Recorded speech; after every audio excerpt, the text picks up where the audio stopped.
예, 하나님의 자녀들이 교회에서 세례를 받고 자라나는 것을 보는 것은 너무나 기쁘고 좋은 일입니다. 옛날에는 우리가 몰라서 그냥 딸아들 구별 말고 뭐 하나만 낳아 잘 기르자 뭐 이런 식으로 해서 자식이 작은 것이 복인가 그렇게 착각하고 예수 믿는 저희들도 많이 속아가지고 가족 계획도 하고 그렇게 했는데 세월이 지나 보니까 이게 하나님의 백성이 많은 것이 복이다 하는 것을 깨닫게 됩니다. 또 우리가 전도하기도 힘든데 자녀라도 많이 낳아야 되겠다 그런 생각 들고요. 예. 우리 교회 아직 결혼하신 분들은 결심하시고 결혼하기 전에 물어보고 몇 명 낳을지 그렇게 해서 결혼하고 가면 좋겠어요. 오늘 본문에는 하나님의 나라에 관한 이야기를 하고 있습니다. 그 하나님 나라의 제일 핵심이 되는 분이 그 나라를 다스리는 왕이십니다. 그래서 이사야는 보라 장차 한 왕이 통치할 것이다 그렇게 말하고 있습니다.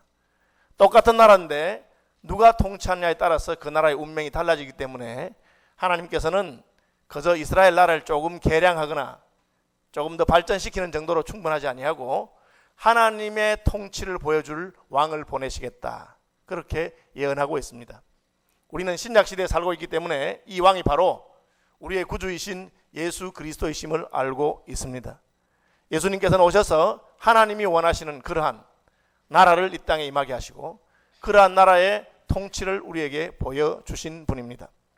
이사야는 구약의 선지자이긴 하지만 하나님께서 한 왕을 보내셔서 그가 의와 공평으로 통치하겠다. 개혁성경에는 의와 공평이라고 되어 있고 개혁개정판에는 공의와 정의로 다스릴 것이다 그랬는데 뭐 우리말 단어는 약간 다르지만 원래 뜻은 하나님의 기준에 합당하게, 의라고 하는 것은 하나님의 의의 기준에 따라서 통치할 것이다 그렇게 말하고, 또 공평이라고 하는 것은 사람에게 차별이 없이 부한 자나 가난한 자나 똑같이 통치할 것이다 그렇게 말하고 있습니다. 우리가 지도자가 얼마나 중요한가 하는 것은 남한과 북한만 봐도 잘 알 수가 있습니다. 우리나라가 뭐 헤어진 지 한 70년이 됐는데 남과 북이 다른 나라가 아니잖아요. 뭐 종자가 다른 것도 아니고 또 기후가 다른 것도 아닙니다. 그런데 그 수십 년이 지나는 동안에 남한과 북한은 뭐 지금 40배, 50배 정도의 경제 수준의 차이가 난다고 합니다. 경제적인 것 외에도 마음껏 예배할 수 없는 곳이 북한입니다. 왜 그렇습니까? 지도자들이 생각을 다르게 하기 때문에 그런 것이죠. 그러면 남한은 괜찮은 나라인가? 물론 북한보다는 상당히 괜찮은 나라긴 하지만 하나님 보실 때 북한을 남한 정도로 바꾸는 그런 수준을 하나님 나라가 임했다고 하지 않습니다. 하나님께서 원하시는 나라는 그야말로 하나님의 뜻이 이루어지는 나라. 우리가 주기도문 외울 때마다 뜻이 한 데서 이루어진 것 같이 땅에서도 이루어지게 해달라고 하고, 그 하나님의 나라가 임하게 해달라고 한 것은 하나님이 보내시는 메시아, 하나님이 보내시는 왕이 통치하는 나라가 올 것이다 그렇게 말하고 있습니다. 보라 장차 한 왕이 공의로 통치할 것이요. 하나님이 보내시는 왕이 왜 중요하냐 하면 우리가 힘쓰고 애쓰고 수고한다고 해서 이 세상이 천국이 되지는 않습니다. 우리는 이 세상이 더 하나님의 뜻에 합당하도록, 이 세상이 더 어려운 나라가 되도록 수고하고 애쓸 필요가 있습니다. 그것은 그리스도인들의 본성이요 하나님의 뜻이기 때문에 그렇습니다. 그럼에도 불구하고 마침내 이루어질 그 나라는 우리의 힘만로 되는 것이 아니라 하나님이 직접 역사 가운데 개입하시고 하나님께서 자기를 대신해서 우리를 통치하실 왕을 보내심으로 말미암아 가능한 것입니다. 이것이 이사야 선지자가 본 소망입니다. 이사야 선지자는 이스라엘을 비롯해서 주변의 모든 나라에 대한 하나님의 경고와 심판을 선포했습니다. 애굽이, 구스가, 아수르가, 블레셋과 에돔과 모압이, 수리아가 다 하나님의 심판을 받을 것이다. 하나님께서 그렇게 선포했습니다. 이스라엘 생각하기를 잘 됐네. 우리 주변 나라들이 다 심판받고 멸망받으면 이제 우리는 혼자 잘 살 거다. 너희도 심판받을 것이다. 그렇게 말했습니다. 왜? 이 세상에는 하나님의 뜻을 행하는 온전한 나라가 없고 기뻐한 나라가 없기 때문이다. 그럼 어떻게 하면 됩니까? 하나님의 뜻에 따라서 회개하고 돌이켜라. 그럼 우리가 주변 나라들이 다 심판받은 다음에 그냥 우리끼리 잘하면 됩니까? 아니다. 그 다음에는 하나님께서 왕을 보내실 것인데 그 왕의 통치를 따라서 잘 살기를 바란다. 그것이 오늘 본문의 말씀입니다. 그 왕은 어떤 왕이십니까? 정의로, 의로, 공평으로 다스리는 왕이십니다. 그리고 그 왕에게는 방백들이 있습니다. 방백들이 정의로 다스릴 것이라. 이 말이 뭐냐? 지도자는 좋은데 밑에 있는 사람들이 그 뜻을 따르지 않아서 문제가 될 수가 있다 하는 것이죠. 제가 어저께 신문을 보다가 좀 충격적인 기사를 하나 보았습니다. 인도에서 일어난 일인데, 인도의 가장 하층민, 인도는 이 21세기에도 아직까지 계급이 있는 사회입니다. 최상위층의 브라만로부터 시작해서 최하층의 계급이 있는데 그보다 더 낮은 계급이 있습니다. 달리트라고 하는데 그것은 사람이 아니라고 취급되는 종족입니다. 그런데 그 달리트 종족에 있는 어떤 청년이 자기보다 조금 위에 있는 농민 계층에 있는 아가씨하고 사랑에 빠졌습니다. 그런데 계급이 다르면 결혼할 수 없습니다. 그래서 두 사람이 도망가 버렸어요. 사랑하니까 둘이 가서 살려고 갔는데 문제는 그 마을에 난리가 났습니다. 아니, 저 제일 낮은 계급에, 사람도 아닌 그 계급에 있는 놈이 그 위에 계급의 아가씨하고 사랑해서 결혼하다니 있을 수가 없어요. 그렇지만 도망가 버렸으니까 잡아 버려줄 수 없습니다. 그 마을에 재판이 모였는데 그 재판관들이 어떤 결정했느냐? 그 여동생들이 대신 벌을 받아야 된다는 거예요. 오빠가 도망갔다고. 그래서 마을 사람들이 여동생들을 윤관하고 그리고 빨가벗겨서 조리 돌리겠다, 그런 재판 결과를 냈어요. 이 21세기에 말이 안 되잖아요. 그러니까 여동생들이 도망갔습니다. 델리로 도망가서 수도에 가서 그 대법원에다가 호소를 했습니다. 우리 동네 재판관들이 이런 이상한 재판을 했는데 이거 밝혀주십시오. 뭐 볼 것도 없잖아요. 그거 틀린 거니까. 대법원에서는 그렇게 하면 안 된다, 그러지 말아라, 헌법하고 틀린다, 판결을 했어요. 문제는 그렇게 판결해봐도 그 동네 가면 그렇게 한다는 거예요. 뭐 법도 필요 없고 경우도 없는 겁니다. 그러니까 이제는 그 여동생들은 그 동네를 떠나서 살게 수밖에 없어요. 동네 가면 어떤 봉변을 당할지 모르니까. 아니, 이 21세기에도 이런 일이 일어납니다. 왜 그렇습니까? 이게 인간이 다스리는 나라의 한계입니다. 또 법이 아무리 좋다고 하더라도 그 법 아래에 있는 방백들이, 동네 재판관들은 자기들이 해오던 대로 그렇게 하는 것이죠. 저는 그것을 보면서 참 하나님이 통치하는 나라에 왜 하나님께서 왕이 공의로 통치할 것이다 끝 아니고 방백들이 정의로 다스릴 것이다 이 말을 더 못했느냐? 하나님의 통치는 그 하나님의 통치에 따라서 순종하는 사역자들로 말미암아 완성이 되게 되어 있습니다. 그래서 하나님께서는 교회를 그냥 세우고 이 교회는 예수 그리스도께서 머리시다 끝 아니고 그 교회에 예수 그리스도의 뜻을 쫓아서 순종할 직원들을 세우신 것입니다. 그러므로 교회는 예수 믿는 사람들의 공동체요, 교회의 머리는 예수님이기 때문에 교회에서 행하는 모든 것은 저절로 하나님의 뜻에 따라서 잘 이루어진다, 그렇게 하면 안 됩니다. 우리는 중세의 종교개혁을 통해서 교회의 지도자라고 하는 교황청이, 교황이 예수 그리스도의 뜻을 어겨서 면죄부를 팔고 잘못된 짐을 하나님 백성들에게 지우고 했던 역사를 잘 알고 있습니다.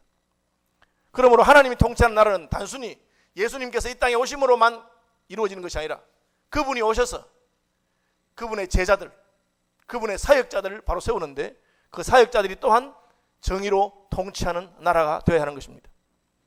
저와 여러분에게 적용해 본다면 우리가 예수님의 이름으로 모인 종교개혁의 정신을 이어받은 신사참배를 반대한 귀한 고레파 교회에 속해 있다 하더라도 우리 교회의 모든 직원들이, 재직들이 그 하나님의 뜻에 따라서 통치하려고 애쓰고 힘쓰고 수고하는 것이 있어야 하나님의 나라가 우리 교회 가운데 임하게 될 줄로 믿습니다.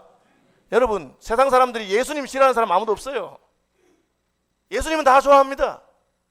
그런데 왜 기독교에 대해서 비판적이고 싫어합니까? 예수 믿는다고 하는 사람들이 문제가 많다고 말이에요. 목사들이 문제가 많고 장로들이 문제가 많고 집사와 권사들이 제대로 하지 못하니까. 오늘 아침에도 제가 소식 온 거 하나 읽었는데 너무 속이 상해요. 미국에 있는 아주 큰 교회입니다. 그런데 장애인 주차구역 있잖아요.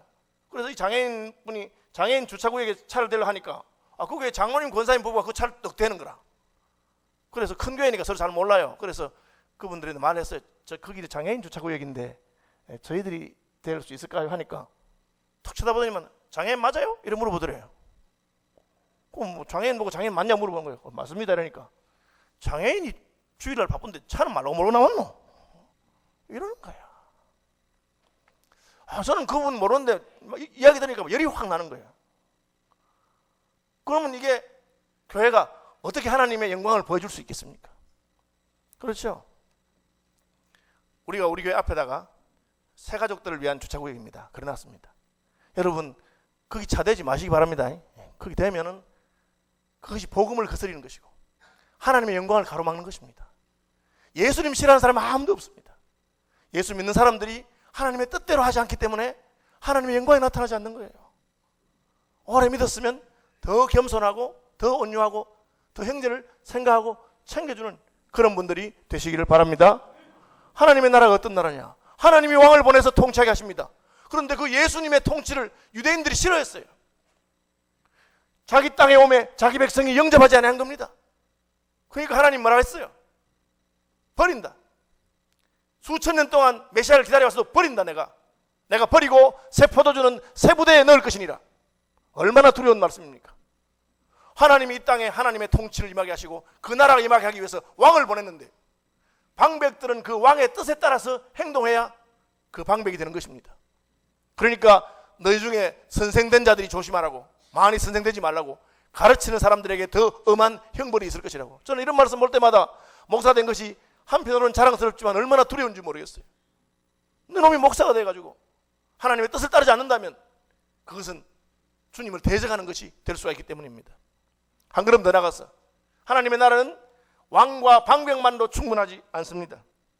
그 나라는 3절 4절 보는 자의 눈이 감기지 아니할 것이요 듣는 자의 귀가 기울일 것이며 조급한 자의 마음이 지식을 깨닫고 어눌한 자의 혀가 민첩하여 말을 분명할 것이다. 이게 뭐냐? 그 나라의 백성들이 하나님의 뜻을 보고 듣고 깨달아 변화되어야 한다 그 말입니다. 선진국이 왜 선진국이냐? 그 백성들의 태도가 다릅니다. 몇 달 전에 제가 동대문 시장에 이제 무슨 일이 있어서 갔는데 요즘 중국인 관광객들이 많이 오시잖아요. 중국인 관광객들이 많이 오는데 이분은 아마 개인 관광 가이드신 것 같아요. 몇 분을 모시고 이렇게 중국인들한테 이제 중국어로 하면 제가 못 알아들었을 건데 영어로 이렇게 안내를 하시더라고요. 그래서 제가 중국인들한테 무슨 안내를 하시는가 궁금해서 살짝 기울여 봤어요. 또 영어가 들리니까. 안 들리면 안 들었을 건데 제가. 그러니까 무슨 말 하는데 이제 뭘 하냐면 신호등 앞에 와서 막 설명을 하는 거예요. 신호등 앞에서 무슨 설명하나? 내용이 이런 거예요. 보세요. 신기하죠? 한국에는 빨간불이 딱 켜지면 아무도 안 건너갑니다. 그러니까 이분들이 고개를 끄덕끄덕해요. 그래 아마 중국에서는 빨간불이 켜져도 사람 없으면 건너가든지 차 안 오면 건너가든지 그렇게 하는가 봐. 그래서 제가 한편으로는 좀 흐뭇하면서 그래도 우리나라가 조금 낫는가 보면서 별 생각이 다 들었어요. 그게 뭡니까? 민도죠. 민도. 빨간불이 켜지면 안 건너가는 게 당연한데도 불구하고 막 건너가 버리면 그 좋은 법 신호등 아무 소용없는 거죠. 제가 영국에 있으면서 놀랐던 것 중에 하나는 그 국립공원 같은데 주차장이 있어요. 주차비가 있습니다. 그런데 돈 많은 사람이 아무도 없고 기둥 위에다가 조그마한 쇠로 만든 저금통이 하나 있어요. 거기 적어놨어요. 한 번 주차하시는데 하루 주차하는데 1파운드입니다. 아무도 보는 사람도 없고 받는 사람도 없어. 그런데 돈 안 넣고 가는 사람은 아무도 없어. 안 넣고 가는 사람 한국 사람. 아무도 안 보니까. 이게 이제 시간이 지나면서 깨닫는 게 이래서 이게 선진국이라 하는구나. 이래서 더 민주주의 나라고 복지국가 되는구나. 정직한 거예요. 그래야 하나님 기뻐하는 나라가 되는 거죠. 물론 뭐 교통신호 하나 지키고 주차비 안 하는 정도 그 정도를 말하는 것은 아닙니다.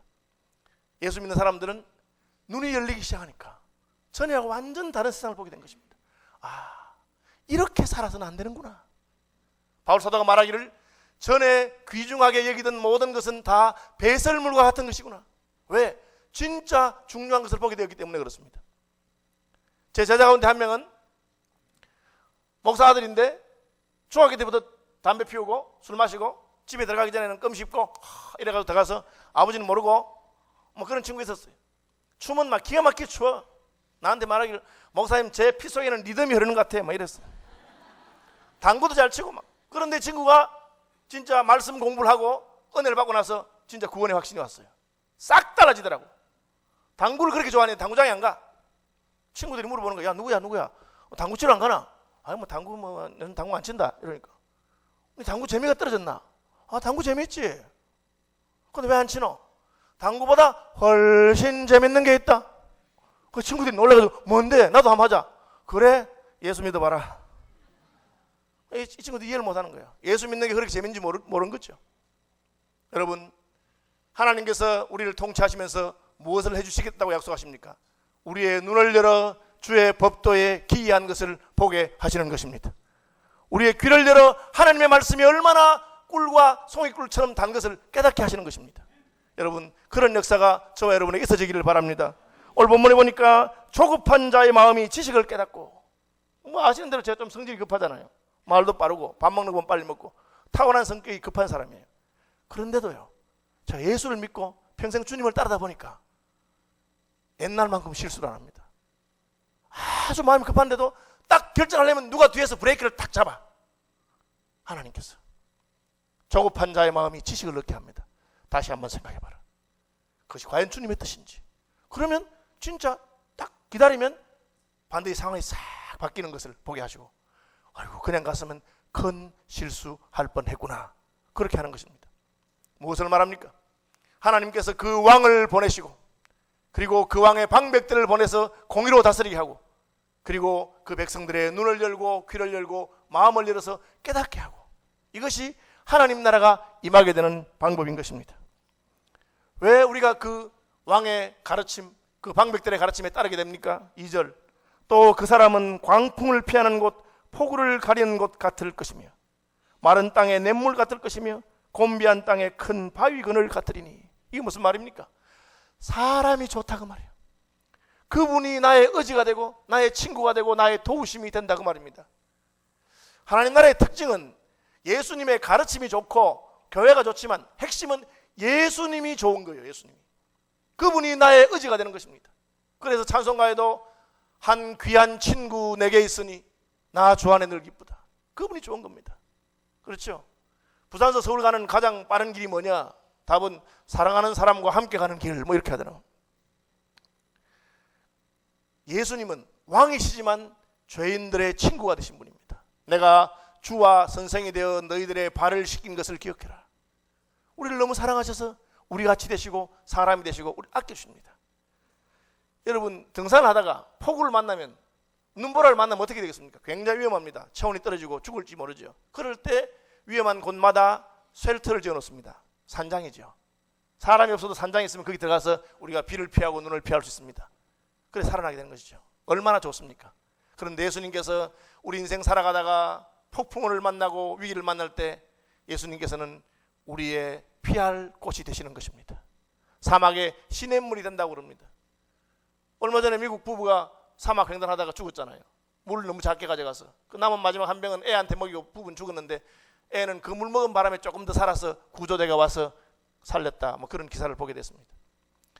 메마른 땅에서, 사막에서 시냇물이 얼마나 힘이 되고 위로가 되는지 모릅니다. 그런데 그가, 하나님이 보내실 그 왕이 우리의 시냇물이 되실 것이다.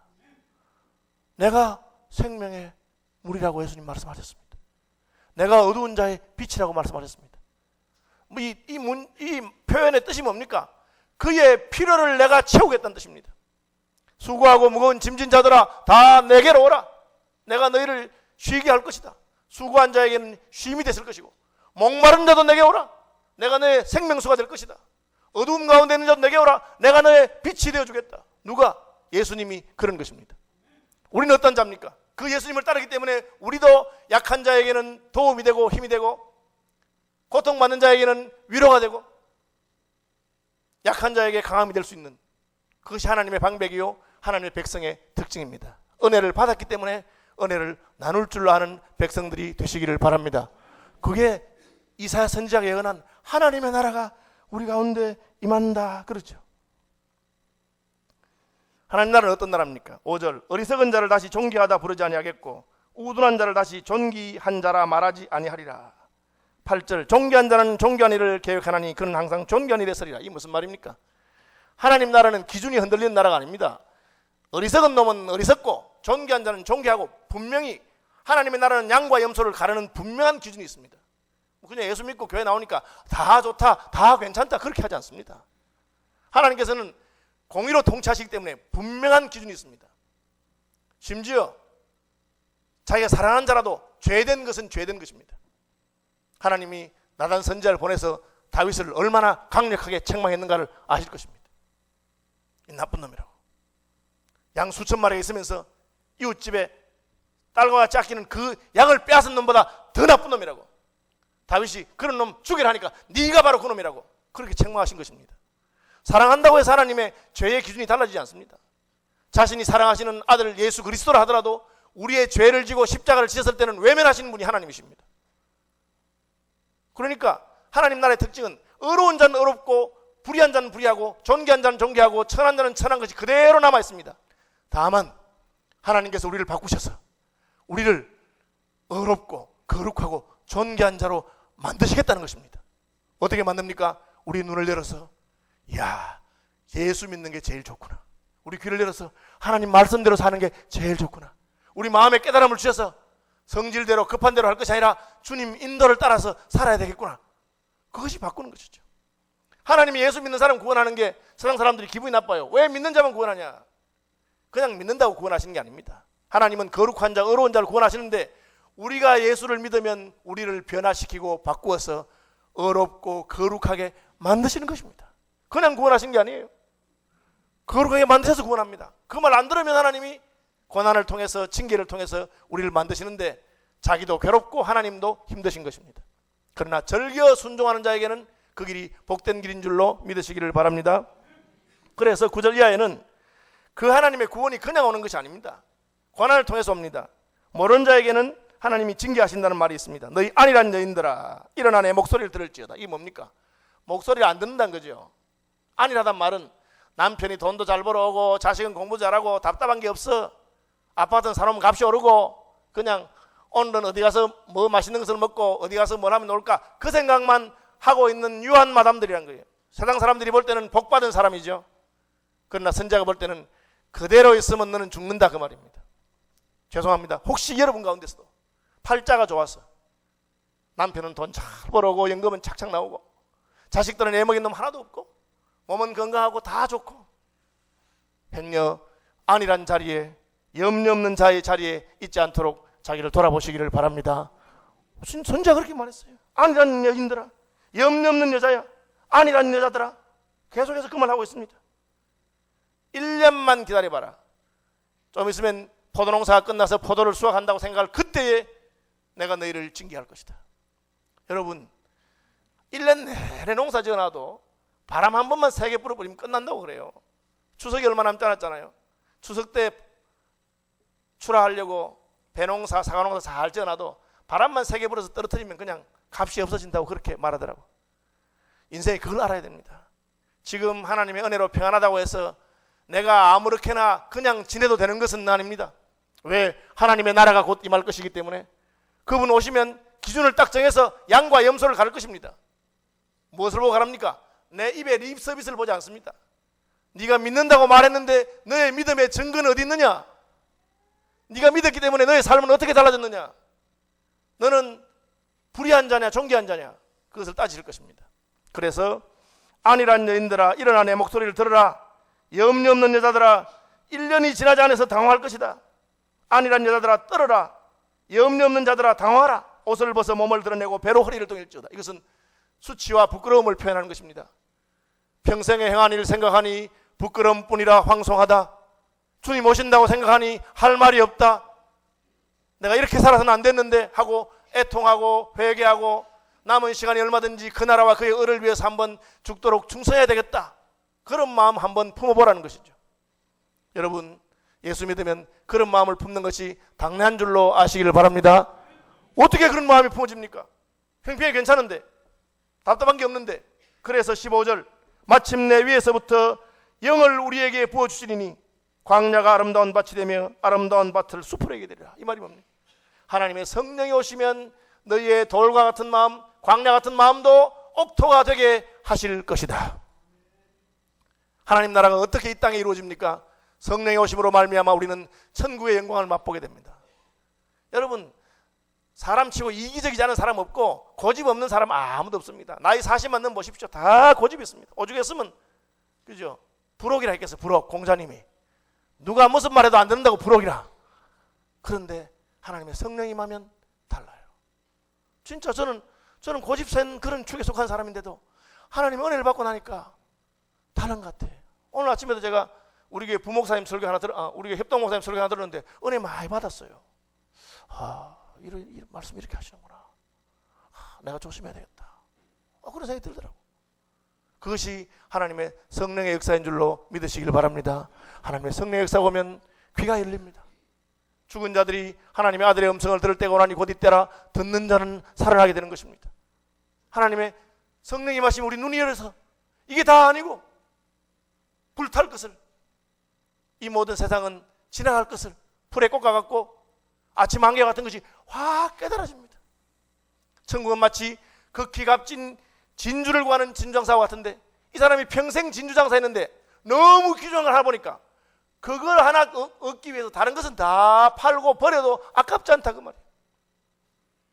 여러분, 천국의 영광스러움을 보는 눈을 주님이 열어주시길 바랍니다. 그래서 여러분이 지금 매여 있는 모든 더러운 것과 음란한 것과 중독에서부터 하나님의 성령의 말로 말미암아 자유케 함을 얻게 되시기를 바랍니다. 그것이 하나님 나라가 오는 방식입니다. 하나님이 왕을 보내십니다.